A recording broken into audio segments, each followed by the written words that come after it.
Have you ever revealed something to your family in a moment of vulnerability, only to spend years wishing you could take those words back? Meet Sarah, a vibrant 75-year-old grandmother from Boston who shared her deepest regret during what seemed like an ordinary family dinner. That one conversation changed everything, she shared, her voice wavering. My children stopped seeing me as their strong, capable mother. Instead, I became someone they worried about constantly. Dr. Elizabeth Anderson, a renowned geriatric counselor with over 30 years of experience, has seen countless seniors struggle with this same challenge. Through her work with thousands of older adults, she's uncovered a profound truth. Certain things, once shared with family, can permanently alter the dynamics of our most precious relationships.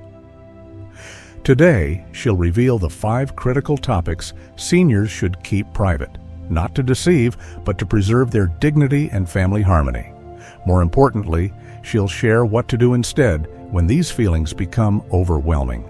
Before we begin, let us know in the comments which city you're watching from. And don't forget to hit that like button and subscribe for more wisdom that could transform your golden years. Now, let's start with the most surprising yet crucial secret, one that even the closest families often struggle with. 1. Family opinions. The hardest secrets to keep are often our opinions about family members. As Dr. Anderson explains, these thoughts can burn inside us, begging to be shared, especially when we see our adult children making choices we don't agree with. Yet she's witnessed how a single candid moment can ripple through generations, fundamentally changing how families interact for years to come. Consider the profound impact these opinions can have on your family's fabric. When you express disappointment in your son-in-law's career choices or criticize your daughter's parenting style, you're not just sharing a thought. You're potentially creating fault lines in relationships that can extend far beyond the immediate conversation. Recent studies from the National Institute on Family Dynamics show that critical comments from grandparents can affect family relationships for up to 3 generations. Barbara's story perfectly illustrates this delicate balance. A spirited 72-year-old from Minneapolis, she once voiced her concerns about her son-in-law's financial decisions during a family gathering. I thought I was being helpful, she recalls, but those few minutes of honesty created 2 years of tension. My daughter felt torn between loyalty to her husband and me. My grandchildren started visiting less frequently. What I didn't realize was that my words didn't just affect one relationship, they touched every branch of our family tree. Dr. James Miller, a leading family therapist specializing in senior relationships, explains why these opinions carry such weight. When seniors express strong views about family members, it often comes from a place of deep care and accumulated wisdom. However, these comments can unintentionally undermine the confidence and autonomy of younger family members, creating defensive barriers that are hard to break down. So what should you do instead? Dr. Anderson recommends the 24-hour rule, a cooling-off period before sharing any strong opinions about family members. During this time, ask yourself 3 crucial questions. Is this opinion truly helpful? Will sharing it improve the situation? Could it damage precious family bonds?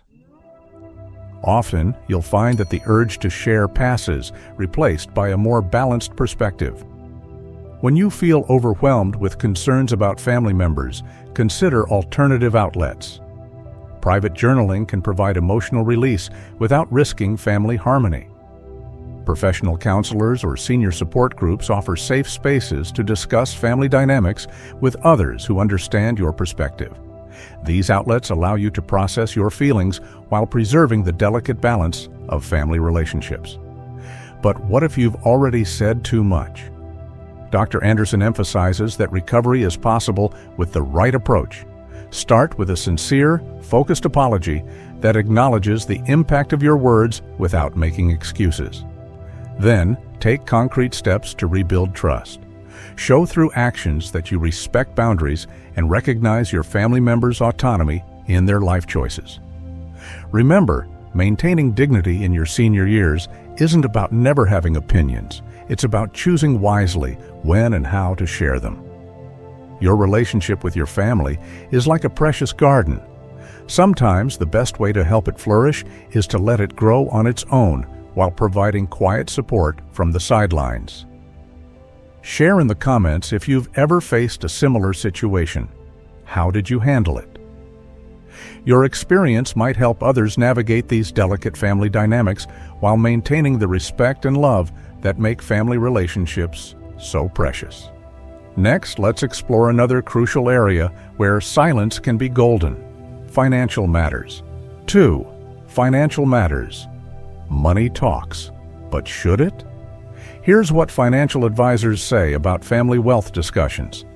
As we age, the temptation to share our financial situations with family members grows stronger, whether from a place of pride or concern. However, Dr. Anderson has observed that once financial details are shared, they often become a lens through which all future family interactions are viewed. Setting healthy financial boundaries isn't about secrecy. It's about maintaining your dignity and independence. Mark Thompson, a certified financial planner with 25 years of experience working with seniors, emphasizes that financial privacy is crucial for maintaining healthy family dynamics. Once adult children know too much about their parents' finances, relationships often shift from emotional to transactional, he explains. Even well-meaning children may start questioning every purchase or investment decision. In American families, financial discussions can be particularly complex. Our culture values both independence and family support, creating a delicate balance. While some degree of financial transparency might seem natural, oversharing can lead to unintended consequences. Dr. Anderson notes that many seniors regret revealing their exact savings or investment details, as this information often changes how family members interact with them. Consider Robert's story, a 68-year-old retired teacher from Chicago. After sharing details about his comfortable retirement savings with his children, he noticed subtle but significant changes. Suddenly, every family gathering included casual mentions of home renovations or grandchildren's college funds, he recalls. My children weren't being greedy, they just saw me as a potential solution to their financial challenges. It changed our relationships in ways I never anticipated. So how can you maintain healthy financial boundaries while still being there for your family? Dr. Anderson and financial experts recommend a strategic approach. First, work with a trusted financial advisor to create clear guidelines about what you will and won't discuss with family. This might include having general conversations about estate planning without revealing specific numbers, or discussing inheritance principles without detailing exact amounts. For emergency planning, consider appointing a financial power of attorney and leaving sealed instructions with your advisor. This ensures your wishes will be respected while maintaining privacy during your lifetime. It's about planning for the future while preserving your autonomy in the present, explains Sarah Mitchell, a certified elder law attorney. When family members press for financial details, have ready responses that are both kind and firm. For example, I appreciate your concern, but I've worked with my financial advisor to ensure everything is properly managed. Or, I understand you're interested, but I prefer to keep my financial details private while I'm able to manage them independently. If you're facing financial challenges, resist the urge to burden family members with details. Instead, work with professional financial counselors who can help you explore options objectively. Many communities offer free financial counseling services specifically for seniors, resources that allow you to address concerns without compromising family relationships. Remember, maintaining financial privacy isn't about trust. It's about preserving the natural order of family relationships. As Dr. Anderson often tells her clients, your role as a parent or grandparent shouldn't be overshadowed by your role as a potential financial resource. Have you ever shared financial information with family and wished you hadn't? Share your experience in the comments below. Your wisdom might help others navigate this sensitive territory while maintaining their dignity and family harmony. Now let's explore another deeply personal aspect of aging that requires careful consideration: health concerns. 3. Health concerns. Your health is personal. Here's how to share just enough. While aging naturally brings health changes, Dr. Anderson has found that oversharing health concerns can dramatically shift family dynamics, often transforming cherished relationships into caregiver-patient interactions before it's truly necessary. Finding the right balance in sharing health information is crucial. Dr. Patricia Chen, a leading geriatric care manager, suggests thinking of health information like a pyramid. At the base are essential details your family needs to know: serious diagnoses, medication allergies, or emergency contacts. The middle contains information that might become relevant: scheduled surgeries or significant medication changes. At the top are daily health fluctuations, minor aches, routine checkups, or common age-related complaints that usually don't require family involvement. Margaret's story powerfully illustrates this balance. At 70, she initially shared every health concern with her children, from minor joint pain to slight blood pressure variations. "I thought I was keeping them informed," she reflects, "but I was actually causing unnecessary worry. My daughter started calling 3 times a day to check on me, and my son began questioning my ability to live independently. I had unintentionally painted a picture of fragility that didn't match my actual capabilities." Working with her healthcare team, Margaret developed a more strategic approach. She now maintains a private health journal for tracking minor concerns and saves family discussions for significant health developments that might impact their shared lives. "This approach helps me maintain my role as their mother, not their patient," she explains with pride. Dr. Anderson emphasizes the importance of positive health communication. Instead of saying, "My arthritis is acting up again," try, "I'm working with my doctor on managing my joint health." Rather than complaining about memory concerns, share the brain training games or social activities you're engaging in to stay sharp. This approach focuses on proactive management rather than passive suffering.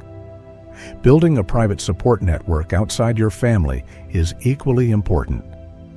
Consider joining condition-specific support groups where you can freely discuss health concerns with peers who understand. Many community centers and healthcare providers offer these resources, providing valuable outlets for health discussions without burdening family relationships. Dr. James Wilson, a geriatric psychologist, suggests creating an information-sharing protocol for yourself. Ask 3 questions before sharing health information. Is this something my family needs to know? Will sharing this information help or worry them? Could this information change how they view my independence? This simple framework can help you maintain appropriate boundaries while ensuring your family has necessary information. For managing chronic conditions, work with your healthcare providers to develop a clear communication plan. Decide in advance which changes or symptoms warrant family notification and which can be handled privately between you and your medical team. This structured approach helps prevent both undersharing and oversharing of health information. Remember, maintaining privacy about health concerns isn't about hiding information. It's about maintaining your dignity and your family's peace of mind. As Dr. Anderson often says, your health journey is yours to share on your terms. Has managing health information with your family been a challenge? Share your experiences in the comments below. Your insights might help others find the right balance between privacy and necessary disclosure. Next, let's explore one of the most sensitive topics that many seniors struggle with: deep regrets from the past.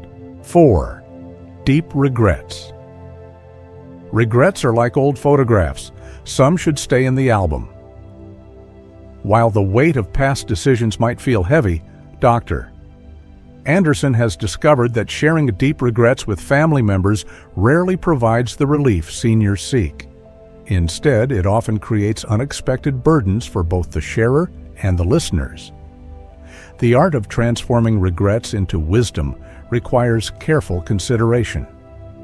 Dr. Emily Walsh, a senior grief counselor, explains that every regret holds potential for personal growth, but not every regret needs to become a family discussion.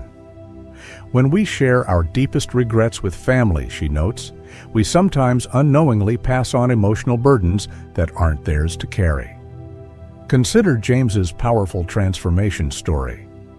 At 78, he carried deep regrets about his career choices and their impact on his family's early years. Initially, he felt compelled to confess these regrets to his adult children, hoping to find peace. However, working with Dr. Anderson, he found a different path. I learned that my regrets were mine to process, James shares. Instead of burdening my children with what could have been, I focused on sharing the wisdom those experiences taught me. The key lies in selective sharing techniques. Rather than expressing regret about not spending enough time with your children when they were young, share the joy of being present with grandchildren now. Instead of lamenting past financial decisions, focus on teaching younger family members about money management based on your experiences. This approach transforms regrets into valuable life lessons without creating emotional distress. Dr. Anderson recommends practical tools for processing regrets privately. Journal writing can be particularly therapeutic. It provides an outlet for exploring deep feelings without affecting family relationships. She suggests the wisdom extraction method. Write about a regret, then list 3 lessons learned and 3 positive actions you can take now. This technique helps shift focus from past mistakes to present opportunities. Support groups offer another valuable outlet.